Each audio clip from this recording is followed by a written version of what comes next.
For that lovely introduction to Yadamila. That's brilliant. So I'm going to ask that everybody sits back, or grab your popcorn, make sure you're on mute, and then let's begin.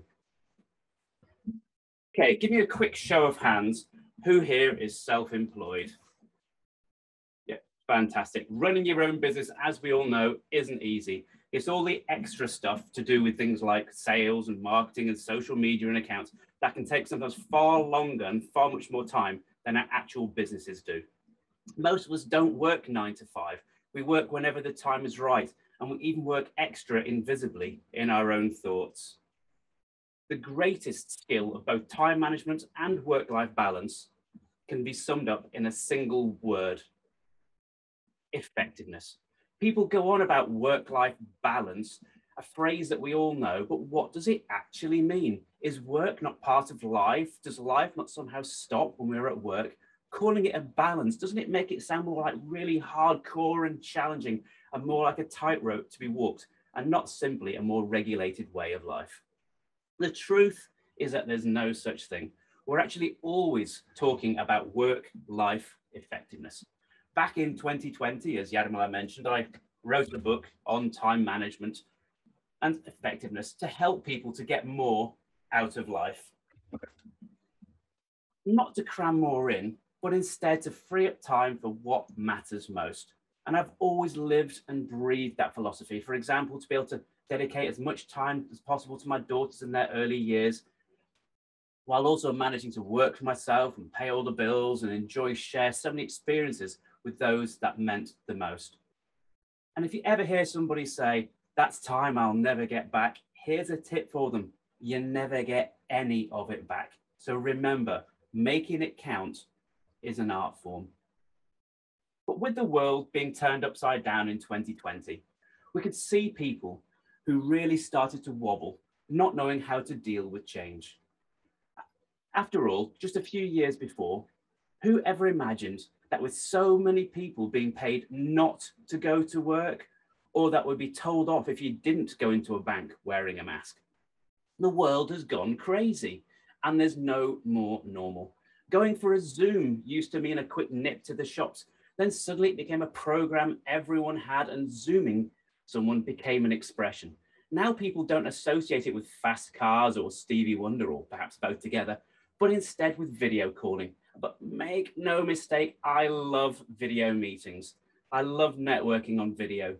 No travel, saving time, no fuel costs, and it even helps the planet too. So what's not to like, unless you're a grabby kind of person? For most careers, there's almost nothing we can't do remotely, unless you're a heart surgeon or perhaps a handsy MP. But for many, it's been even more challenging over these last 18 months.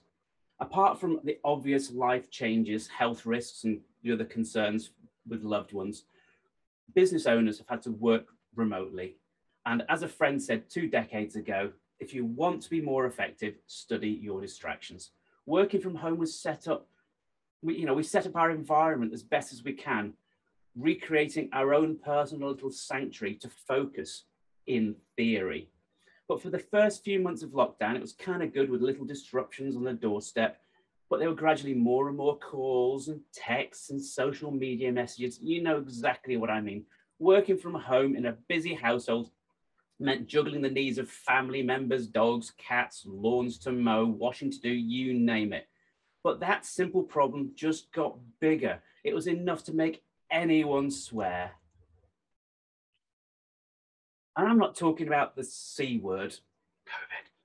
I'm talking about the F word, the one that causes so much frustration and arguments. In fact, I'd go so far as to say it's the most important F word in the business productivity dictionary: focus. But to get focused, you need the right setting. Did you know that studies have shown it takes around 24 minutes to regain focus after a distraction? And depending on what you focused on, it can vary from a few minutes, if you're lucky, to several hours.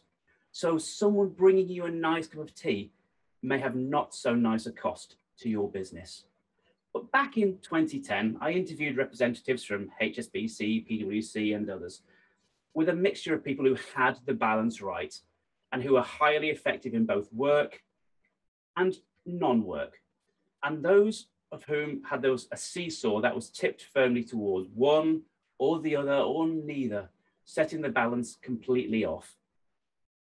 After processing all of those interviews and collecting all the data, looking for common traits and core principles, I developed this universal formula for effective work-life balance, which I continue to refine and keep up to date with our ever-changing world. And it takes most of the day to go through it, as we've said. So I'm going to really focus on two of the most fundamental ingredients that can either make or break work-life balance. People interviewed, as I said, either had it right or they didn't. There was no real in-between. And those that had it right shared certain traits, and those that had it wrong broke lots of rules. But these two key ingredients, the first one is yin, yang, oil, water. The more you can separate those two worlds of work and non-work, the more effective your brain can be. Your brain's always on, well, I hope. So compartmentalization is key. Besides, it sends clear messages to others, whether you're on or off duty. Work-life balance shares that same 24 hours. So we're not effective if we've got our foot on the accelerator and the brake at once. So use rituals to support those boundaries so you're clear with yourself as well as others which zone you're in. All the best people did. And the more you focus, the more productive you are, and the more everything just flows. And that second essential ingredient is for your boss and your partner to be really supportive. So those that you cohabit with and those that you actually interact with in the workplace. If your co-workers don't trust you, you're either pressured to go above and beyond to try to prove yourself, or you're going to be disillusioned. Similarly, if your partner isn't supportive of your need to focus, your ability to be productive will be highly impaired. Back in 2010, there was a big focus on office presenteeism, but one of the good things that's come out of the last 18 months is that this has started to become less prevalent. And so hopefully positive changes ahead.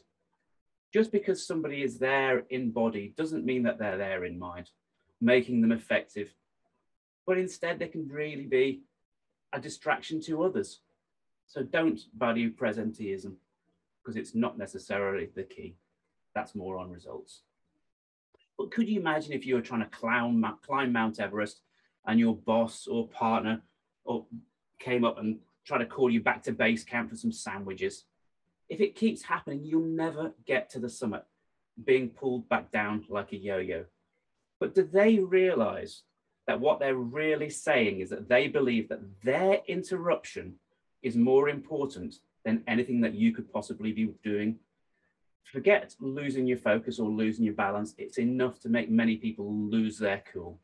So how do you convey that message to someone who thinks that their interruptions are justified, irrespective of the impact to your productivity? If they understand why you're working and truly respect and support your goals, imagine how much quicker you could finish, or just imagine how much more productive you could be. It's about setting life on your terms with respect for the lives of others. Swings and roundabouts, but it doesn't have to be complex. And don't panic, wobbles are inevitable. It's all about how we deal with them. Flexibility and focus, resilience, respect, and being realistic. That universal formula for work-life balance has many elements, and with the right mindsets, the right tools, and the right environment, it can help you to make it a more rewarding way of life. Over to you. Any questions?